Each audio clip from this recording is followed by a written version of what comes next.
It's just a severe inner ear infection, and I haven't slept well in like 4 or 5 nights. So thinking is hard. So I told Beckton, I said, "Well, I studied a good portion of the day. We'll see what comes out tonight."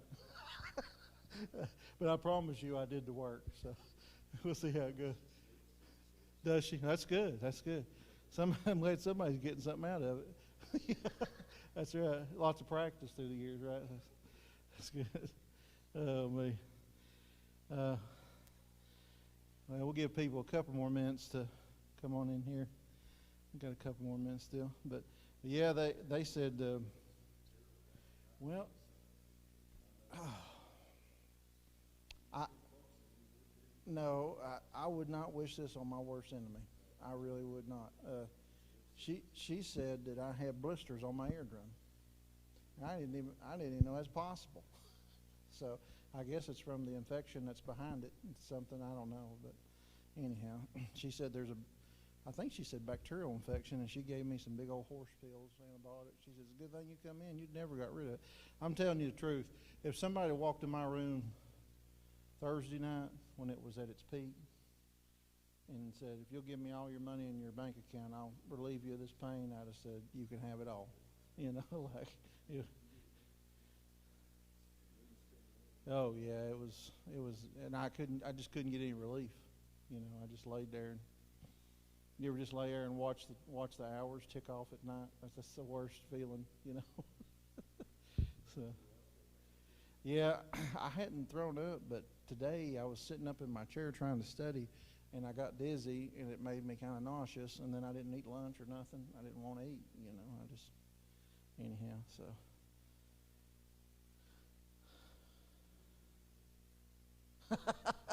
Easy now, Harold. At least you lumped yourself in there. You gotta be easy. You're treading on delicate ground. Yeah, delicate ground there. Hello, Miss Barbara.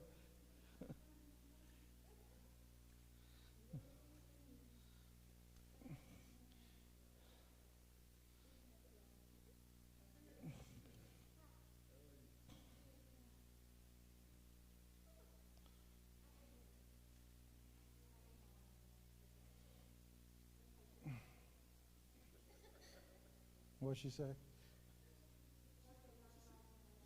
Oh, with the can. Oh, I'm sorry. I can't hardly hear. I'm underwater too, with my hearing. So tonight, when you give me prayer requests, you're really going to have to speak up. You're going to have to speak up tonight. Oh,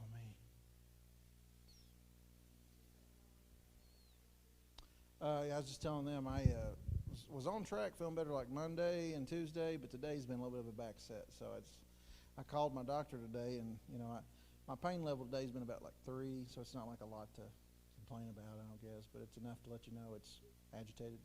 And no, inner ear infections have nothing. It's not a symptom of COVID or nothing. So, because I asked her that when I was there, I said, "Are you sure?" Because I got to be around people. And she's like, "Oh no, it's not COVID." But anyhow, I just hadn't been able to think or function hardly. It's just been, yeah. I miss being here too, but I think Danny did a good job. I watched it online, so yeah, he did a good job. So, all right, we're going to look at Habakkuk tonight, chapter 2. No better friend you'll have than a friend who knows how to turn where Habakkuk 2 is without looking at the table of contents. While you're flipping there, I'll just remind us of chapter 1. We tried our best to get on down and finish through there about the coming judgment, and Habakkuk is trying to make sense of the good God that he knows and reconciling the behaviors that God has done, namely here that he has picked the Neo-Babylonians to come in and be the agents of judgment against Judah, and he has been struggling with them coming in and just sort of taking over and ransacking Judah the way that the Bible describes here in chapter 1. And as we move from this, he's had a lot of questions. We talked about, looked at the dragnet illustration there in 15, and then in 16, therefore about how they sacrifice and worship their net. And then he is to keep them emptying his net and mercilessly killing the nations forever, describing the ruthlessness of the Babylonians. And then we now turn from the questions that Habakkuk asked to God's response. And so in chapter 2, here is God's response. Habakkuk, and then God, dealing with the Lord's response on down to verse 2. So Habakkuk 2, verse 1. I will take my stand at my watchpost and station myself on the tower to look out to see what he will say to me and what I will answer concerning my complaint. And the Lord answered me, write the vision, make it plain on tablets, so he may run who reads it. For still the vision awaits its appointed time. It hastens to the end. It will not lie. If it seems slow, wait for it. It will surely come. It will not delay. Behold, his soul is puffed up. It is not upright within him, but the righteous shall live by his faith. Moreover, wine is a traitor, an arrogant man who is never at rest. His greed is as wide as Sheol. Like death, he has never enough.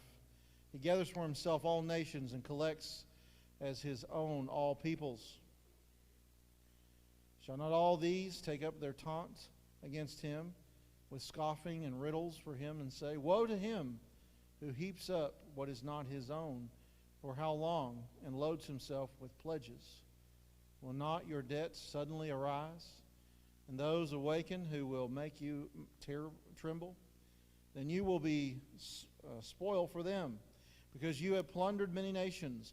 All the remnant of the people shall plunder you for the blood of man and violence to the earth, to cities, and all who dwell in them. Woe to him who gets evil gain from the house, to set his nest on high, to be safe from the reach of harm. And you have devised shame from your house. By cutting off many peoples, you have forfeited your life. For the stone will cry out from the wall, and the beam from the woodwork respond. Woe to him who builds a town with blood, and foundations a city on iniquity. Behold, it is not from the Lord of hosts. The people labor merely for a fire, and nations weary themselves for nothing. For the earth will be filled with the knowledge of the glory of the Lord as the waters cover the sea. Woe to him who makes his neighbors drink. You pour out your wrath and make them drink in order to gaze at their nakedness. You will have your fill of shame instead of glory. Drink yourself and show your uncircumcision. The cup in the Lord's right hand will come around to you, and utter shame will come upon your glory. The violence done to Lebanon will overwhelm you, as will the destruction of the beasts that terrify them, for the blood of man and the violence of earth to the cities and all who dwell in them. And I'm going to stop reading for there, and then we'll probably pick up that in just a minute. So I don't know if you're in the know or not, but there was or if you read the news or pay attention to much of what's going on in the news, so much of it's depressing. I think I have said it before that, years ago we used to have the news reported to us, and then we would determine how we felt about it. But now we're told how to feel about the news, and we must determine if it's truly news or not.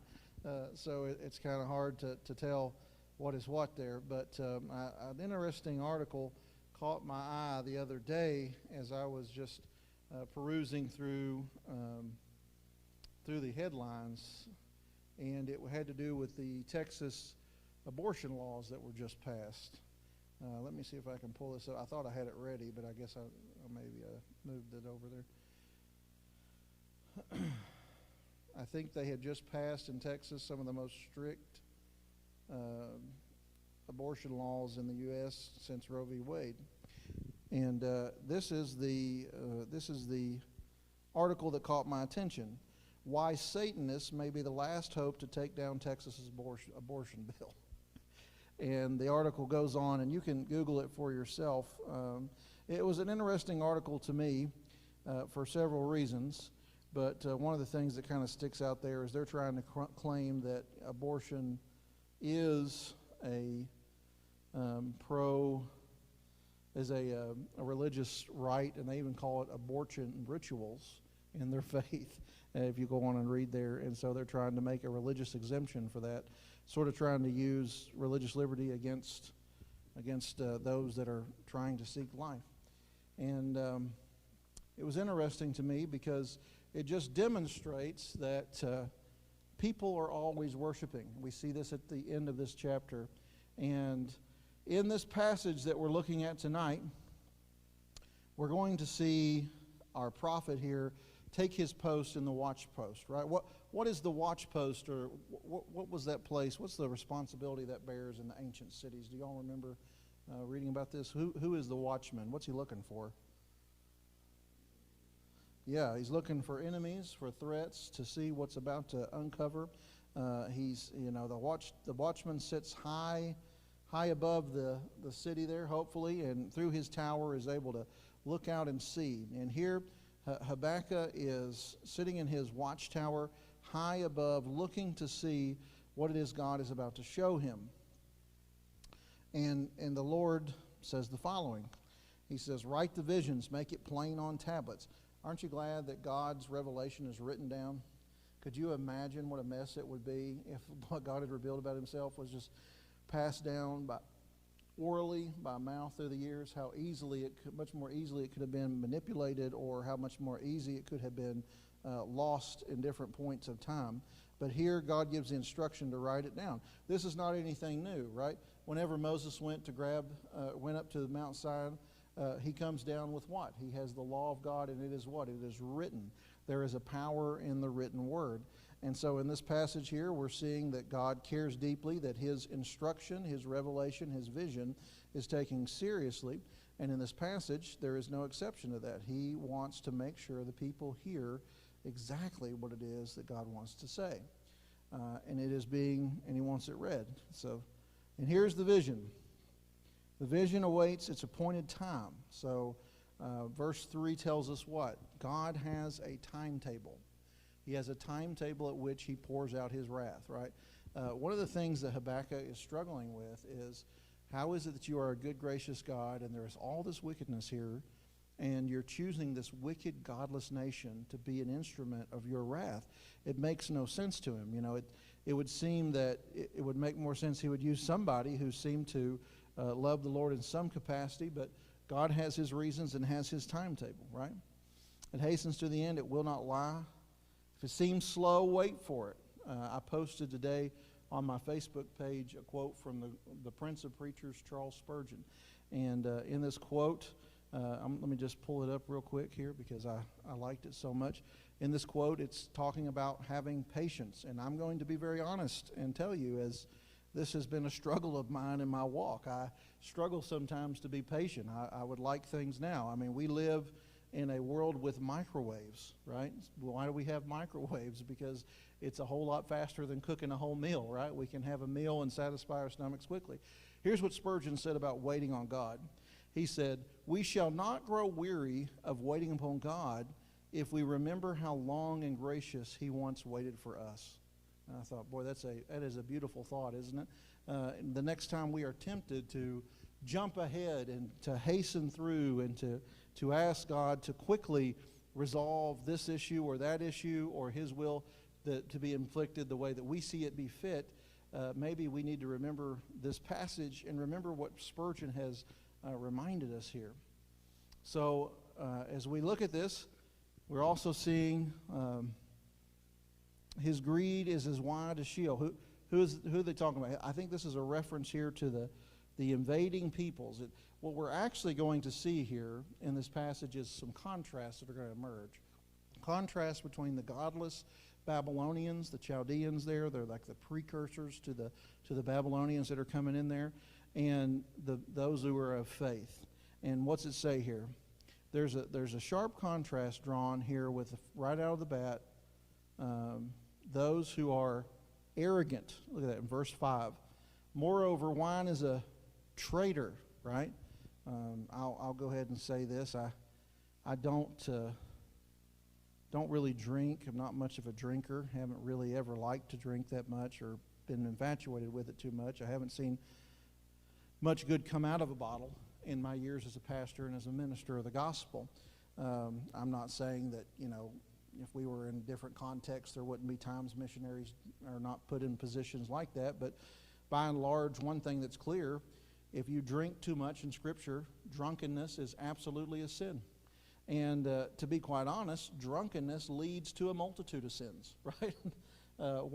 When people get, I've heard people try to say before, man, you can't take anything I said or did last night. I was drunk when I did that. As if those sins don't count. It's like I did the one sin of getting drunk and then everything past that doesn't count. Well, friend, those count, right? Like God saw all that, the lives and all that happened, that had sometimes even devastated, right? With drunk driving and accidents and all that. Wine is a traitor. It says, you arrogant man who is never at rest. His grave is as wide as Sheol. That's an acronym, it's an illustration of hell.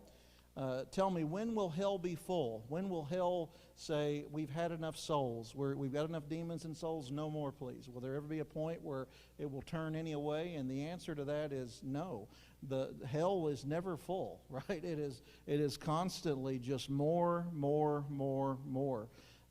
And how many times, at what point will death stop taking those that we love away? At what point will death say, no more will be taken, right? Death will never stop his duty until Jesus comes back, and death is no more, right? Until Revelation talks about the final funeral of death. So hell and death never get enough. It is relentless in its pursuit of human beings and lives. He gathers for himself all the nations and collects all his own people. So they are coming through. Another descriptor here. Gathering all peoples that are known around them, collecting them, almost like animals there, like a scorecard. And then here it comes, verse 6. We have already seen God has chosen the Babylonians, that they will be the ones who will be the instruments of destruction for Israel and the wrath poured out. Now, verse 6 forward, God will pour out wrath on the Babylonians. That he will not just let them be wrecked, the ones who are the wrecking ball of his wrath, but there is a wrecking ball that will come on Babylon. Look what the language says here. Shall not all those who take up their taunt against him with scoffing and riddles for him and say. So who's he describing there, right? Chaldeans, they worshipped a false god. They worshipped an idol that was carved and made by their own hands. And here in this passage, they are mocking the God of Israel. They are mocking the God of Judah. They are saying that this is a weak God. We don't want to worship him. They're making fun of him. And God is saying, woe to him who heaps up what is not his own. For how long, right? What's this verse talking about? Those who, plunder what they did not lay down. There's verse 6 is a biblical principle that emerges for the believer. And the biblical principle is this, right? You don't take what you have not worked for and have not earned, whatever that is in whatever shape and capacity. In many ways, you don't take this because you're always kind of looking over your shoulder that it is, in some ways, it's a sin against your own self. It says here, and loads himself with pledges, right? They've taken all these things from these nations. They have collected a wealth from all these nations, and what they have done is created an IOU scorecard with the Lord and with all those who surround him. If you think about it in sales, if you sell people an insufficient product that is not going to live up to what you told them it would do, and you refuse to work with them or refund the money, how long are you really going to stay in business doing something like that? You're not going to be able to reap a living out of that if you are just taking from customers, marking things up, and you don't give them what is promised, and you won't work with them to fix their issues. You're not going to stay in business, right? You are taking what is not yours, and you are sinning against them, and really you're sinning against yourself with the opportunities you have there. Will not your debtors suddenly arise, and those awake who will make you tremble? When you will be, then you will be the spoil for them. Man, that's pretty harsh, isn't it? All these people who you have stolen from and you have built your empire on top of, they are going to rush in and they are going to take everything that you have taken from them and more, right? You know, this is a pretty condemning, rough judgment that God is giving to these people. Verse 8, because you have plundered many nations, not just Israel. Look at this. God is not just holding them accountable for how they treated His people. God is going to hold them accountable for how they treat their pagan neighbors as well, right?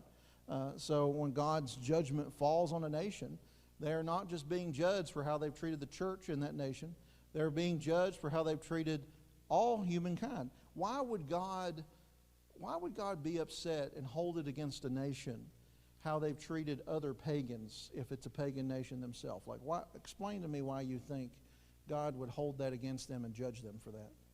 Because wouldn't pagans killing pagans and taking from pagans really kind of be no concern to us? Pagans robbing pagans and killing pagans, I mean, that's right. They're all made in the image of God. And even though they're worshiping pagans or themselves or their arrogance or their nets or whatever it is, God still has a heart and desire for those people. Boy, it really makes me turn the eyeballs around and look inward and ask the same question of myself. Do I care, right? How many times have I read news articles about this conflict or that conflict between nations and thought, oh, that doesn't concern me.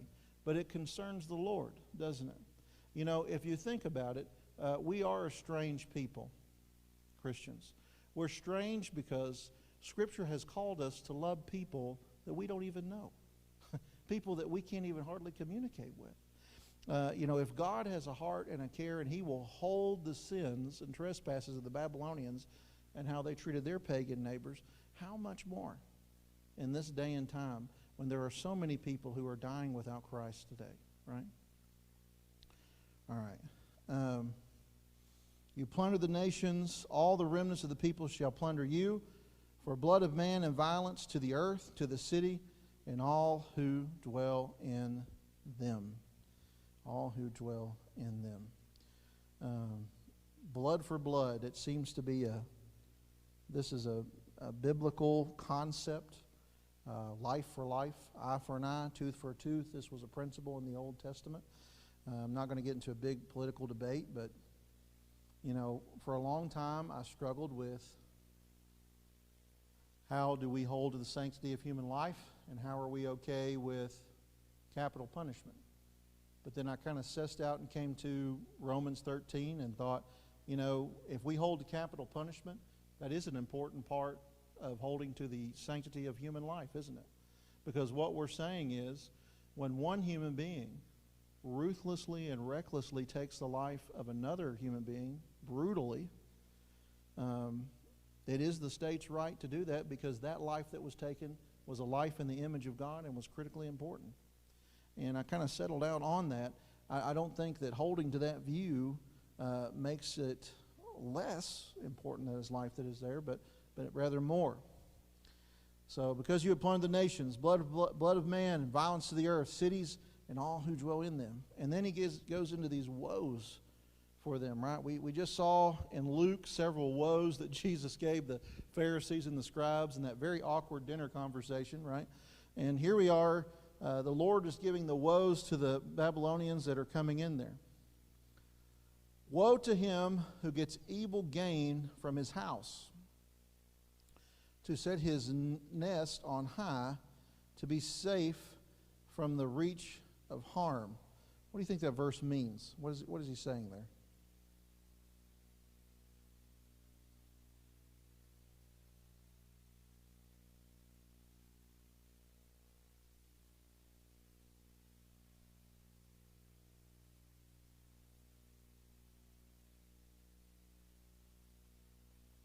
Woe to him who gets evil gain from his house, set his nest on high, to be safe from the reach of harm.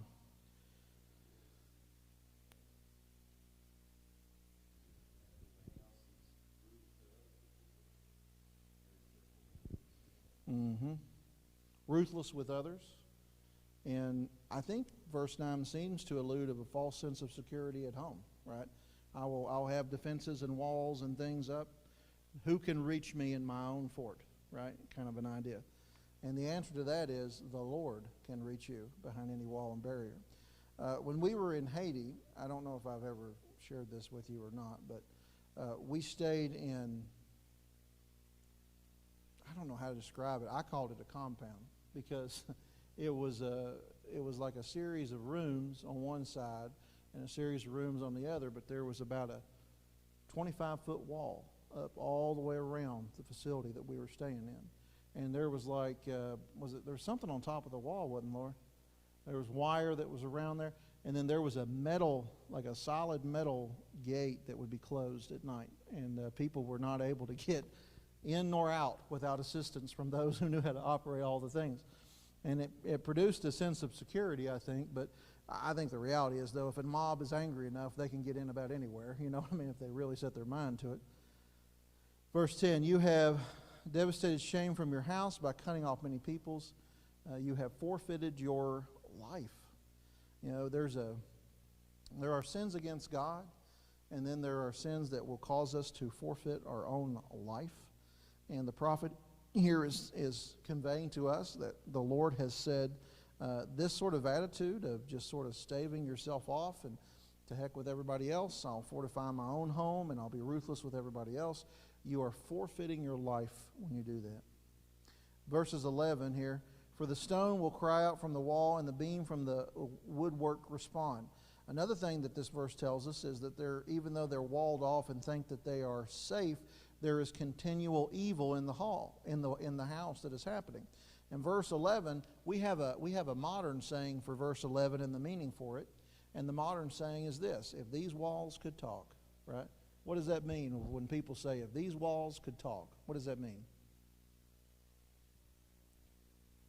Yeah, that's right. And that's that. I've often wondered if that saying actually arose from Habakkuk 2:11, because that's exactly the definition of this meaning here. You know, the what's it say here? The stone will cry out from the wall. The beams they serve as witnesses to the wickedness and to the evil that is there. Nothing that you do. You know, sometimes people think, well, I'm walled up and I'm caged in this home. No one will see me do this evil thing. And the reality is, no, that's not the case. That is not the case. Yeah.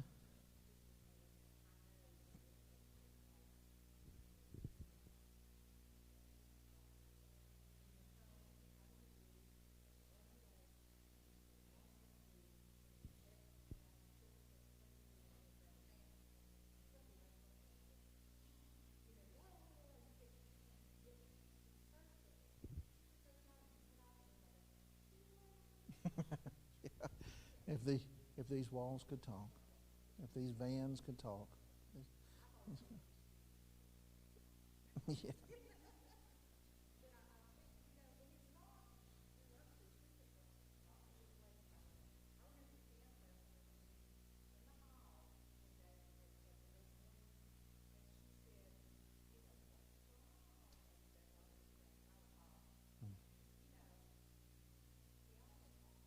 Yeah. Yeah, and the 12 is a warning that, you know, there's another principle here that emerges too, and I think this is a principle that's echoed throughout Scripture, and that is that God cares more about internal worship and a heart that is full of integrity and consistently worshiping than he does a public ministry that's doing well, right? He sees the inner workings of the home. He knows what the beams of your house know and what the drywall in your house knows, right? If we were rewriting verse 12 today, it'd say, for the bricks and the drywall cry out against you, right? Like they have seen, or depending on the age of your house, the siding and the wooden panel cry out against you. They have seen what you have done in your home, right? They have kept an account. Verse 12, woe to him who builds a town with blood and the foundations a city on iniquity. Just a town built on sin. Are there any towns that you think of that are just built on sin today? That's the first one I thought of. I thought of Las Vegas and I really, I'm not a big fan of gambling, guys. I try not to play the lottery ever, and I just avoid all that stuff. Because gambling's very much built on a win-lose system, right? Somebody must lose in order for somebody to win. I prefer where everybody wins, right? When you've got somebody that sells something and I keep coming back to a salesman or whatever, you've got a good that you sell. One person walks away with the money that they made off the item. The other person walks away with the item, so it's a win-win. That's what you want to see. And in gambling, it's a lose-lose. So woe to him who builds a town with blood and foundations, a city on iniquity. Behold, right? Pay special attention here. It is not from the Lord of hosts. People's labor merely for fire. The nation weary themselves for nothing. There are some people, man, they'll just work and work and work themselves to death, and then for what? Sometimes I look at some of the jobs. I like that show, Dirty Jobs. You ever seen that with Mike Rowe? That's one of, man, I tell you, he gets into some situations there, but I'm thankful for all those people that do those jobs. It makes our modern life easier. But working is in all things to the Lord, but these places that are built on sin, the places that are built on iniquity, places where people are laboring for wickedness and ends, there's nothing there, right? I mean, you think about it, right? You start a fire in the back, what's left? I mean, the fire is all consuming. It eats everything in its path. There is nothing left but ashes when it is done. To work for nothing to show for it. It is a lose-lose scenario here. You've worked yourself for nothing in this sort of a city and setting. For the earth will be filled with the knowledge of the glory of the Lord as the waters cover the sea. Verse 14 here is reminding us of a very important principle. Habakkuk is about to see, he is witnessing large amounts of unfaithful worship and wickedness and evil. He's about to see his beloved country fall to an evil, wicked pagan nation. He in this equation, there are not many true believers, right? Habakkuk is looking around here and he said, this is a very low stakes, very few people here in this equation that I'm looking at from the watchtower, fear the Lord. But it doesn't change the fact that verse 14 is planted squarely in chapter 2. For the earth will be filled with the knowledge of the glory of the Lord, right? Just because not everyone sees God or fears God or lives for God doesn't change the fact that they should and that eventually all will, right? What does Revelation tell us, right? There will come a day when all people will profess what? Jesus Christ is Lord. All people. From the president to the, I used to be plumbers, but I think plumbers make more than medical doctors now. I don't know what to put in that. Maybe somebody who, one of Mike Rowe's jobs there, below the bottom of the lips, they will all confess Jesus is Lord. So there is a call here in this passage to remember that yes, and we live in a very similar situation, right?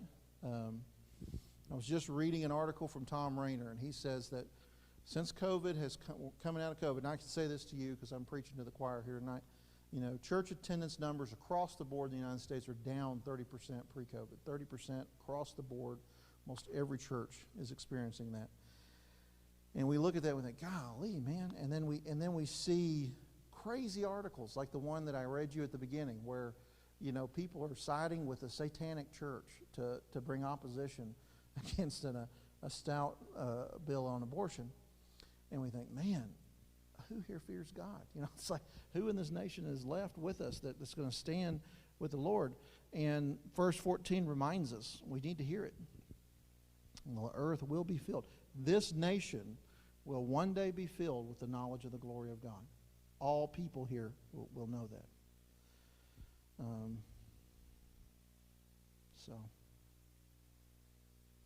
Any questions so far?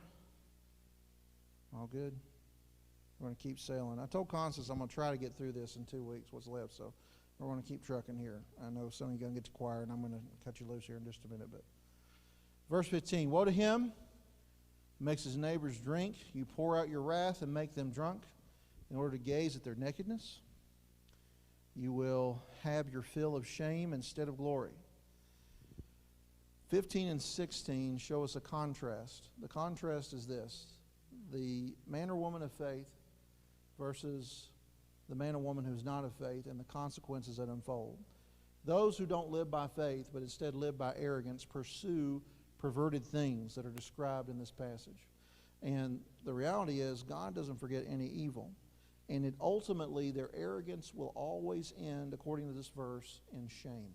It will end in the shame of them, and it will end in the shame of others that they try to drag into their evil.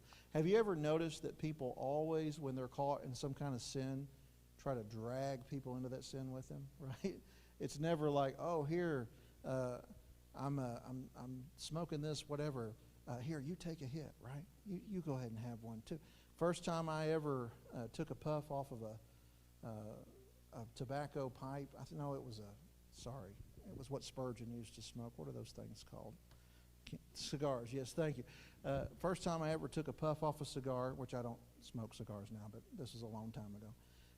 A friend of mine, we were at the lake fishing, and he was like, here, hold this and keep that thing going for me. Puff on that a couple of times. And I was like, I don't want to puff on it. Just do it so it won't go out. I don't want to relight it. He was just dragging me in with him into, this vice with him. And so that was the first time I ever tried that before. There is a desire that people have that are engaged in a sin for others to join in. Why do you think that is? Yeah, misery loves company, and it makes you feel better about your sin, doesn't it? If you can drag and convince somebody else to come into the water with you, into the muck that you're in, it makes you feel like, well, maybe I'm not that bad, right? And it just sort of has a general sort of inoculation, hazing effect and distancing from God. It dwindles shame, I mean, have you noticed, and I think I've said this before, but you just don't hear people on television and radio talk about shame that much anymore. I was ashamed about this. I was ashamed about the nakedness that I saw. People just don't. I mean, it's like we have lost the ability as a nation to feel shame. And how does that happen? Well, I think that happens by more and more joining in the muck, right? More and more. The more you can get in there, the less you're going to feel that God-given shame. And shame is not, now let me say this. I'm not saying here everybody should leave here and feel shame, okay? I don't think shame is a good thing to necessarily live with, but I think shame sort of functions in a similar way to like a fire alarm in your house, right? You don't want a fire alarm in your house going off nonstop. Like, that would be difficult to live with, wouldn't it? Like, how would you sleep if a fire alarm went off nonstop? But a fire alarm should get your attention to a potential problem that could really mess up your life, right? Like, you need to get out of the house now, right? And I think shame is meant to sort of function that way. It's supposed to be a reaction that the conscience raises up to prevent us from just being completely engulfed in some sort of a sin. You know what I mean? It's supposed to do that. And if we... but if you pull the batteries out of the alarm and you take a hammer and you smash it, or a group of people help you smash it, you lose that. So does that make it? I just made that illustration up. Was that a good illustration?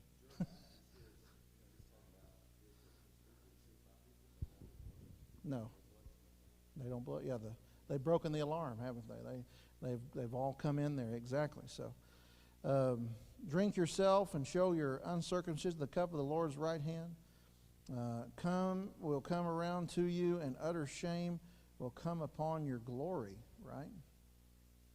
There's, even in the pursuit of, there's a lot of references here to nudity, and there's a glory that is pursued in that, and a sinful nature wants that. There's nothing wrong within the bounds of marriage, but there's the perversion here, and there's a perverted glory that's being sought after. And it's being contrasted against those who seek after the glory of God. The violence done at Lebanon will overwhelm you, as will the destruction of the beast that terrified them. For the blood of man and the violence to the earth, to the cities and all who dwell in them. Again, this is just language letting you know of what is coming, the destruction that is coming on this nation, the violence that is going to be done to them, the destruction the shedding of blood, the violence that they'll have. They're going to reap what they have sown. And what have these wicked Babylonians sown? Well, they have sown violence. They have, pulled people away. They have oppressed them. Right? Proverbs 14:13, the one who oppresses the poor person insults his maker, but the one who is kind to the needy honors him. So we see that they're going to reap from that, that the wrath that is to come. One of the verses that I was reminded of before we move off of this section, Proverbs 14:34 tells us, righteousness exalts a nation, but sin is a disgrace to any people.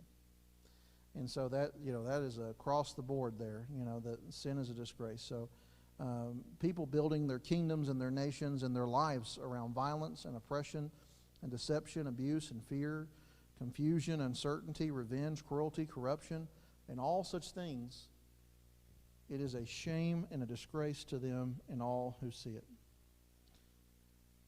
All right, let's go into these last few verses here. These last verses are going to talk about the idols that they worship and how worthless they are. Verses 18 through 20. For what profit is an idol when its maker has shaped it, a metal image, a teacher of lies? For its maker trusts in its own creation when he makes speechless idols. Woe to him who says to a wooden thing, awake, to a silent stone, arise. Can this teach? Behold, it is overlaid with gold and silver, and there is no breath at all in it. But the Lord is in the holy temple, but all the earth keeps silence before him. The Babylonians here were known for their worship of their god Marduk, the chief deity of the Babylonian hierarchy of idols there. He exposes the reality of this idol and idol worship. Idols, including their chiefest among those idols, were only a creation of a depraved human mind. That's what an idol is. It is a creation of a depraved human mind. Idols represent gods that don't even exist, right? This prophet here begins with this final woe and this oracle, this rhetorical question. And look at the use here. Look at the description of the idol, right? Some of them are stone, some of them are wood, some of them are overlaid with gold and silver, so they were shiny and pretty, right? What use is an image after the craftsman has finished making it? The answer is absolutely none. The idol cannot speak, right? It can't teach them, as is said here. It cannot make itself move. It has no breath. It cannot save. So what's the point? That's what the Lord's saying here. The one who created the idol trusts in the idol, so it is the mind and heart of the worshiper to trust this idol. Humans have been imagining idols to be real as long as there has been sin in the world. Idols have been carved and made. But this does not make idols true just because there is a history of idolatry in our human lineage. It says here that they're teachers of lies. The lies are all in the mind of the idolatrous believer. The prophet Isaiah has one of the most vivid descriptions of the folly of idolatry. Listen to what he says. All who make idols are nothing, and what they treasure does not profit. Their witnesses do not see or know anything, so they will be put to shame. Who makes a god or casts a metal image for no profit? Look at its worshipers will be put to shame, and the craftsmen are humans. They all will assemble and stand. They all will be startled and put to shame. The iron worker labors over coals, shapes the idol with hammers, and works it with his strong arm. Also, he grows hungry, and his strength fails. He doesn't drink water and is faint. The woodworker stretches out a measuring line. He outlines it with a syllabus. He shapes it with a chisel and outlines it with a compass. He makes it according to a human likeness, like a beautiful person, to dwell in a temple. He cuts down cedars for his use, or he takes a cypress or an oak. He lets it grow strong among the trees of the forest. He plants a laurel, and it rains and makes it grow. It serves as fuel for man. He takes some of it and warms himself. Also, he kindles a fire and breaks bread. He even makes it into a god and worships it. He makes an idol from it and bows down to it. He burns half of it in a fire, and he roasts meat on the other half. He eats the roast and is satisfied. He warms himself and says, "Ah, I am warm, I see the blaze." He makes a god, or his idol, of the rest. He bows down and worship it. He prays to it, "Save me, for you are my God." Such people do not comprehend and cannot understand, for he has shut their eyes so they cannot see, and their mouths so they cannot understand. No one reflects. No one has the perception of insight to say, "I burned half of the fire. I also baked bread on its coals. I roasted meat and I ate. I will make something detestable and the rest of it, and I will bow down to a block of wood." He feeds on ashes. His deceived mind has led him astray. He cannot deliver himself or say, "Isn't there a lie in my right hand?" That is one of the clearest explanations I have seen in the Bible of the folly of idolatry, right? And that's Isaiah 44, 9 through 20, if you want to go home and look at that again. This is why Habakkuk says in 19, "Woe to him who says, 'Wake up,' or to the mute stone, 'Come alive.'" The worshiper is unable to realize that his idol is nothing more than fantasy. Babylon was blinded by its own idolatry. And in time, due in time, will incur the divine consequences of trusting its false god. Verse 20 here, the last verse we're going to look at tonight. But the Lord, so here's the contrast. 18:19, idolatry worship, what it is, what it gets you. Nothing, it's ashes. But verse 20, what are we encouraged to do in verse 20? "But the Lord is in his holy temple. Let all the earth keep silence before him." Here the contrast is this. The variety of idols with awesome presence perceived by only the ones who hold them are not able to see where the one true and living God, creator of the universe, is. What a fitting doxology to close out these woes with here in verse 2, chapter 2. "The Lord is not dumb, he is not mute, he is not deaf, and he's not powerless like these idols made out of wood, made out of stone. He is reigning over the universe that he created. God is in control. Even when everything and everyone seem completely out of control, God still is at the wheel. The whole world should be silent and reverence before his holy presence." I don't know if you've ever met anybody famous before, or if you want to share a story where you've met anybody famous before. I guess the people I've met who are most famous that I've actually had a chance to talk to were the coach for the Indianapolis Colts whenever Peyton Manning was up there, Tony Dungy, I think was his name. And that man had the softest hands of anybody I've ever touched. I mean, it was like shaking the hand of a cloud or something. And I thought, oh, I've got all these things I want to ask him about Peyton Manning and all this stuff, because I was told I was going to meet him from a mutual friend. And I got over there in Indianapolis, and I shook his hand, and I couldn't think of anything. I just said, "Hello, Mr. Dungy. Really appreciate what you're doing with the Colts." That's all I could come up with. That was all I could muster. And, when you're standing in, and he had just won, I think, another Super Bowl or something like that, or they had just contended for it. And, he was the top dog there in Indianapolis at the time. It was where I'm sure he got to go to whatever restaurant he wanted to and eat for free. You know what I mean? And everybody wanted to have his autograph and shake his hand. And by the way, I think he's a committed believer. I think Dungy loves the Lord. So that's also a bonus there. Another reason to love Tony Dungy. But anyway, sometimes when you're standing in front of somebody that's kind of awed at by society, you're just kind of quiet, right? Like I've oftentimes wondered, if you were invited to have dinner with the royal family in England or some other the Grahams invited you over, like what would you talk to Franklin Graham about? You know what I mean? Like it'd be kind of hard to get that conversation going. How much more before the living God of the universe, for the one who set all this in motion, who created all things and made all things. Silence is the appropriate, right? You can see the contrast there. And with the idol worship, they're the ones saying these things. They're the ones calling out. They're the ones crying out. And their God is silent.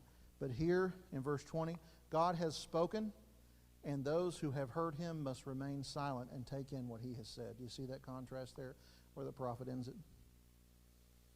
When we find ourselves in the presence of the Lord in worship, it can be profoundly transformative from our perspective on all things in this world, really, when you stop and stare at him. When vexed by all these sinful things that we see in society, we must go to the house of the Lord and we must worship him in order to gain strength and to gain wisdom and to gain insight. We need to rightly understand the world that we are passing through as sojourners. And we only get that by staying focused on who God is. Right? All right, any questions or points here before we shift our attention to prayer? There was a lot in chapter 2, wasn't there? But that was good. Okay, let's turn to the Lord in prayer. I don't have this in here, but I was just told that Sharon Shepard's brother John, and I wish I could tell you his last name, it escapes me right now. He was taken to the hospital. He has blood clots in his lungs. I want to say Shook, but that's not right. It's something else. He's an auctioneer. Yeah. Brookshire, thank you, yes. John Brookshire was taken to the hospital today. Quick update on Nick Holesclaw. Sorry, I'm struggling to think tonight.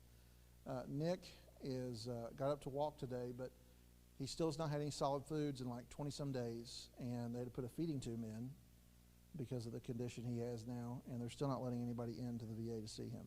So keep praying for him. They said they might try to get him on solid foods next week, so he's got at least another week in the VA. And then he may have to go to a step-down sort of deal after that, because I'm pretty rough. So let's also remember this week, Miss Debbie Slagle, who is on here, she will be having a heart procedure this week in Atlanta. They're hoping that they can do that. Excuse me. Laparoscopically, where they go in and not having to crack her chest open. That's why she went down to Georgia. But if there's a complication, they will have to crack her chest open and replace the valve. So she's kind of nervous, and I'm going to be praying with them. I think the procedure is set for Friday, assuming everything goes well. Those of you who've had surgery, you can be scheduled for a surgery, and then you can just as easily be not scheduled for a surgery. So just pray if it goes through that God's hand will be in there and guiding that, and pray for the Slagle family. Just a wonderful, wonderful family. So that is it for now, I think. Keep praying for our teachers and students and all that as they're navigating another fun year at school, and all of our healthcare workers. I know that there's been a lot of talk about that on the news, so lift those up in prayer. Any other prayer requests tonight?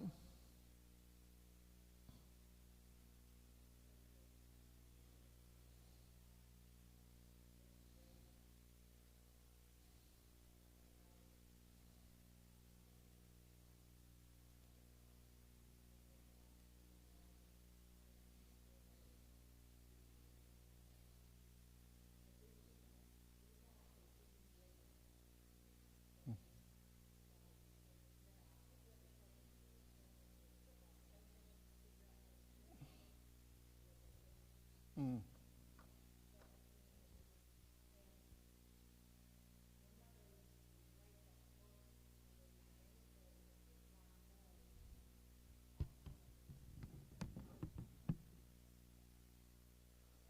So that was your brother, you said?